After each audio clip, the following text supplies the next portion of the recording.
So yes, 90s football nostalgia. We are on a quest to try and name the funniest starting 11, the most ordinary starting 11. I know I say this every week, but I still haven't really pinned down the criteria of what it takes to be in this team. But we talked about sticker albums. It's a kind of player whose name you never hear, but you personally always remember purely because you might have had 4 stickers of him back in the 90s. Yeah. So that's the sort of level of player we're looking for, wouldn't you say? Yeah, and you know where he was born, on what date, and how tall he is, and who he played for in his youth.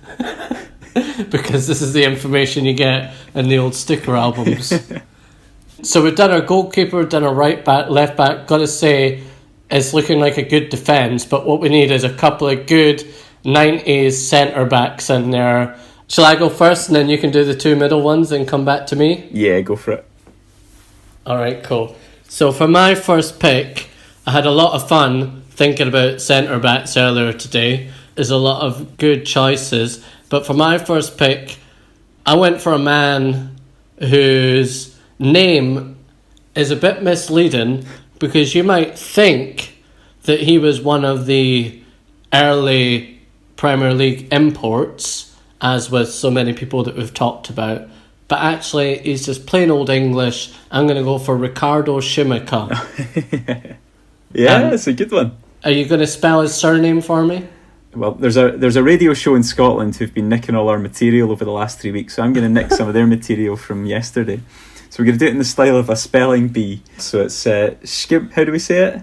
Well, a 90s football commentator, perhaps, Skimmica. Yeah, I'm going Skimmica. So, Skimmica. Skimmeca. Skimmica. Correct. And Ricardo, 1 C or 2 C's? Well, I'd go 2 for this one. 2 for this one? Yes. Yeah, absolutely. And who did he play for? I think I remember him at Aston Villa. Yeah. Did he play for I think Nottingham he went Forest? I think he went to Forest. Can't remember if they were in the Premier League at the time or not. But certainly I remember him as a youngster coming through at Aston Villa and thinking, luxurious foreign player. But apart from that, I do remember having a poster of him in sort of claret and blue. But I don't remember a whole lot about him. I don't know if he played that many games for Aston Villa. Was he ever in that strip, the away strip that was like the green and black stripes with the smaller red stripes between? And it had Muller, the yogurt company. I remember them. Yeah. Well, did Dwight York play with that one on? I think so. My brother had that strip. Really? Yeah. Did he get out like JJB Sports? There was many sports shops back in the day to choose from. Oh, did he get out of Intersport? There was a shop. They used to buy all those horrific away strips that English teams had in the 90s. Like, my brother had them all as well. Like the Chelsea one that was like grey and orange. I remember it with Coors. The Coors that Rudd Gullett wore in his first year. Yeah, and the Man United's grey one as well, the famous one. Yeah, I don't know if he had that one right enough. Certainly, you're right. There's a lot less sports shops than there used to be back in the 90s. Yeah. So I've pulled up some information on Ricardo. Sad news that you might have been expecting. Does not have a personal life. The only thing of interest is that he got 1 cap for England B. And I think, now I think about it, nothing really sums up the type of person we're looking for more than an England B cap. Yeah. Yeah. Who's the record cap holder for England B? Is that information on there? It's not on Ricardo Shimika's page, but who's the record cap holder for England B? I can't find that information, I'm afraid. Shall we do a cut to when I find out? Yeah. It's Joe Corrigan from the 1970s, who only won 10 caps, so I mean, the record's out there to be grabbed. When was the last time there was a B international for England? Shall we cut to when I have the information? Yeah. 2007 against Albania in Burnley. Wow. Having an England B cap is a big reason for inclusion in this team. So, who are you giving me back? Right, I'm going to throw back at you Javier Vargas. Vargas. West Ham centre-back. I think very short-lived, but I remember him because he had bright red hair. Really? Yeah. I'm looking up a picture. And I don't mean ginger hair, I mean like dyed red. I think he played for Vargas. Chile, maybe? Chile at the 98 World Cup. He was one of these people that came over after the World Cup. Margas. Margas? I thought it was Vargas. I've found his Wikipedia here. I'm on Javi Margas, who played for West Ham in 98. Oh, yeah, sorry. When I typed in Vargas, it came up. But, yeah, his real name is coming up Margas. Unless it's just that. Let's try and find a But picture I was of him. thinking of, who's Stanislas Vargas? Remember him? Oh, his Varga. I've got a quote here. Harry Redknapp recalls the day Javier Margas decided to leave West Ham. I think it is Margas. So who's Vargas then? There's Vargas, who is a Brazilian lawyer and politician.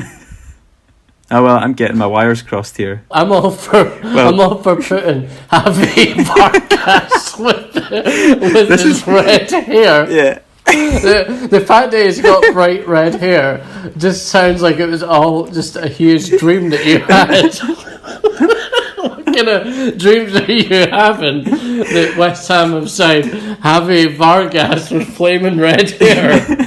We've had Hitchcock with the imaginary mullet. We've had Pistone with the imaginary earring, and now some guy that doesn't exist with red hair. Now, centre of defence, I'm just imagining a 6'2" Ronald McDonald with bright red hair. Can we look up Margas's personal life just out of curiosity? He does have a personal life. He was famous for dyeing his hair in different colours and shapes. It was red because of the Chilean flag, and he's often mistaken for Javier Vargas. No, not the last Oh, one. I'd have loved if it said that. He was on a reality TV show called Expedition Robinson. He ran his own business and bought former President Pinochet's armoured car. So, are you putting in Margas or are you putting in Vargas? Nah, putting in Vargas. Right, my second one, hopefully he exists, is Mark Fish. Oh, Charlton Athletic. Charlton Athletic. I think he went on to Bolton, but that must have been after the 90s, I would think. Yeah, I remember him in my posters playing for Charlton, for sure. Yeah. In fact, they were sponsored by All Sports. Ah, yeah. That's right. I can picture it. Now that you've said that, I can actually see the badge with that sort of very curvy font. Yeah, and then the badge was in the middle. It's been a long time since I've seen a strip with a badge in the middle. Oh, yeah. So Mark Fish, he was notable for being South African, wasn't he? Yeah. I first heard of him just at the time of that World Cup because, do you remember Trans World Sport? Yeah. They did a feature on him, and I had no idea he played in England until I saw that feature, that they were getting people from the different countries that were going to the World Cup. And, I mean, he's got an incredible name. He's got quite a personal life. He was married to a former lingerie model and well-known socialite. All right, okay. What's her first name? Gotta be honest, I left it out because I don't know what it says. Believe it or not, it's the first 4 letters of Louise. It just looks like it stops halfway. L-O-U-I, Louis Fish. He's been robbed with an AK-47. He's currently an ANC member of the Lewis Farm branch. It is the African National Congress. He's in politics. Wow. Nice. He played for Bolton before Charlton. I actually took us down an incorrect path because he didn't sign for Charlton until the year 2000. So it was actually the Bolton that qualifies him. Oh, right. I thought it was the other way around. What I love about South African clubs are their names. So I'm going to throw at you the first half of the names of his previous 3 clubs, and I want you to tell me what the second part is. You might know them, you might have to take a guess. Yeah. So probably the biggest one of the 3, I think, before he signed. He was actually at Lazio before Bolton. Don't know if you knew that. I didn't know that. But before that, he was with Orlando Pirates. Before that, he was with Jomo. Don't know that one. Think New York soccer team decades Red ago. Bulls. No, decades Cosmos. ago. Yeah. Jomo Cosmos, and my favourite one of all, Arcadia Don't know that one. Shepherds. That's cool. Blew my mind when I realised about a month ago that a shepherd is a herder of sheep. Sheep herd, shepherd. Yeah. I think I've known that for about 30 years. But Cool. Mark Fish, anything else to add? he's another one of the curly-haired 90s footballers. You don't get them much anymore. Stop right there, because I'd like to throw another into the mix. Right, okay. When I thought of this earlier today, I haven't looked up a picture since, because I like how we've got it very wrong on previous episodes. But like I can almost see full on afro on Ronnie Johnson.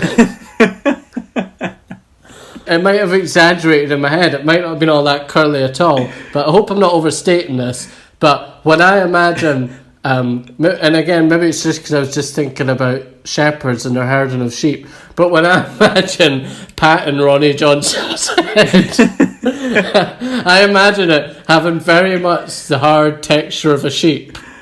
Rough to the touch. Yeah, exactly.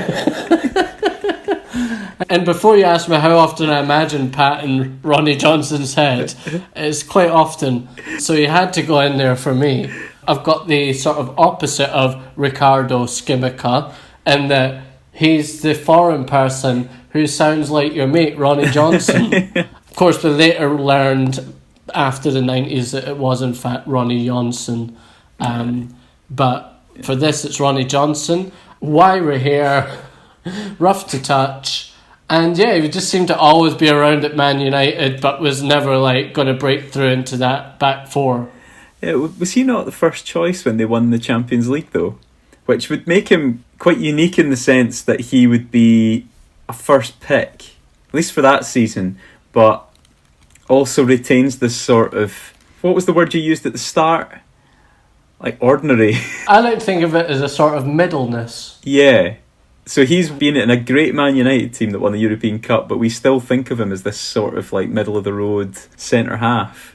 Exactly. I've just pulled up his Wikipedia, and, you know, it was between 96 and 2002, so a good amount of years, but 99 appearances for Man U. I don't think it breaks it down to how many subs, so that could have been a lot of subs, but like you say, he did start for a while. He must have been annoyed that he never got that 100th appearance, right? Yeah. Imagine finishing on 99. 62 caps for Norway, though. You can't really argue with that. And actually, what I didn't realise is that he scored a lot of goals, but I think he didn't always play in defence. His first team, he scored 24 goals in 98 games, but he scored 50 goals in 384 appearances in his career. It's not bad. That's all right, yeah. I always remember him as having a sort of slightly sort of triangular head. Now, I know my imagination is someone else, but like if I was to draw Ronnie Johnson, I would draw, you know, like the 7-Up guy. You never saw Fido Dido and Ronnie Johnson in the same room.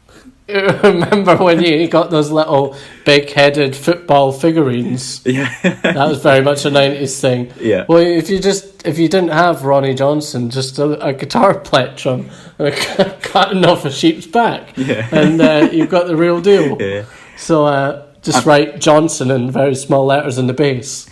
I'm going to see if that actually exists. There is a Ronnie Johnson one, although the head is disappointingly round on this figure. They've got that wrong. Yeah. That's why it doesn't really look like him. Well, this one, he actually looks a bit like Arnold Schwarzenegger in this one. I don't know if you can see that. I can see that. Yeah. No, I can see that. At least they got the hair right. They got a few curls in there. Yeah. Get me Turbo Man. Do you think if we were to look at the Norwegian lineup from the 1998 World Cup, we just wouldn't be able to stop laughing?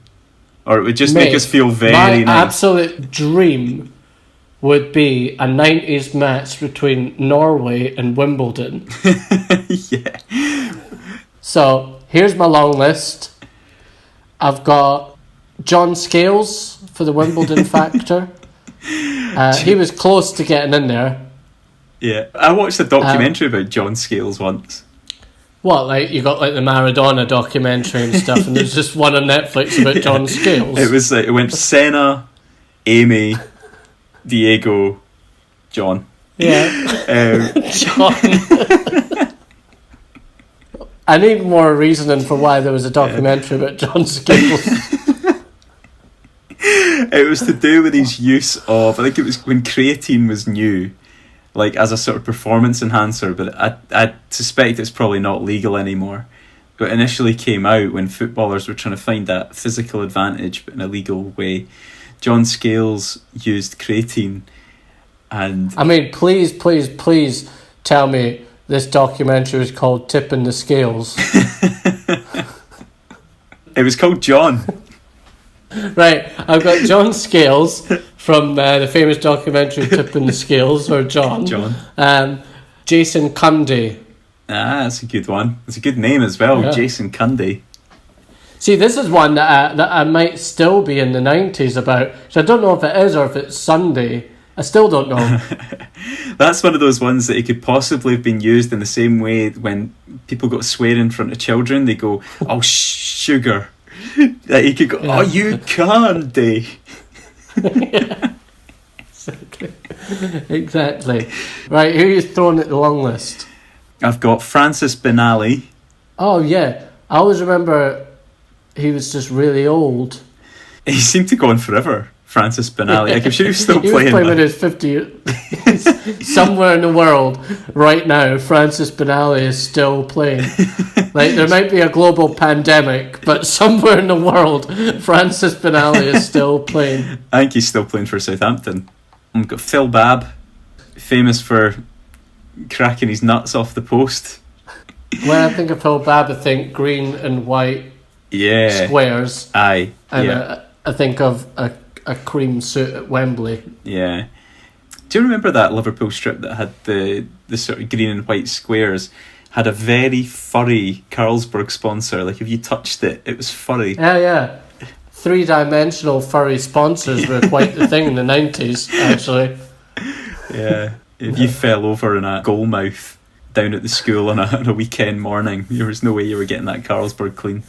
And then maybe his partner at one point, who was probably quite high profile at the beginning of the 90s, but I don't remember that so much. But by the late 90s, had Mark Wright, who I just remember as the old guy that was sort of back up at Liverpool, but actually went to World Cups with England.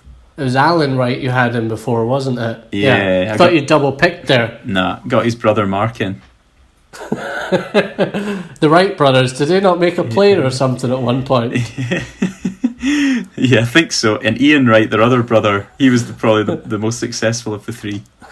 I'm going to throw in, he's a big deal, but I don't even need to look up his personal life because I'm sure you already know about Ramon Vega.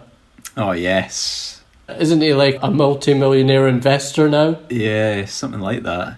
He came up to Celtic and just fitted their bill as like a massive centre half. They just seemed to sign like monsters from England at one time, like sort of run-of-the-mill English footballers, but who were absolutely huge, purely for the corners. Did Ramon Vega have one of those haircuts though that was like sort of military? I remember him being slightly receding. Right. I feel like maybe his hair was quite rough to the touch.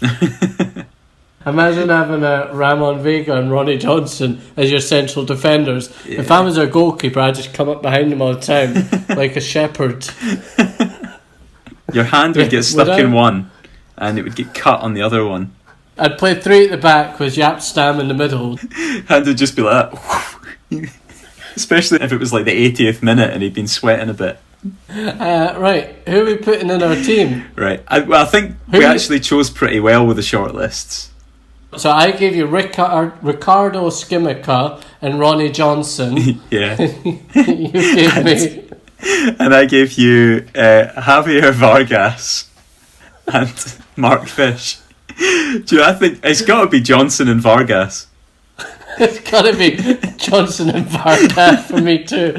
Just the idea of having a player in there that doesn't even exist is a beautiful thing. Yeah. And Ronnie Johnson, just to his right hand side, keeping him bright. Yeah, with his numerous medals, he's somehow made it into our team. I never thought we'd get a Champions League winner in the 11. That's pretty impressive. He's head and shoulders above everyone else, our Ronnie. Yeah. It's funny how your mind can play. I mean, my mind's just gone crazy. It's clearly my memory of the 90s isn't that good. Like, what's happened over the If last we've 20 learned years? anything, I would never have guessed that Skimica and certainly Vargas was going to be our back two before we started this episode. Yeah. So I'm quite pleased at how that turned out, really. Yeah, but Skimica isn't in the team, it's Ronnie Johnson. I'm going now. Yeah. See you later. See you later.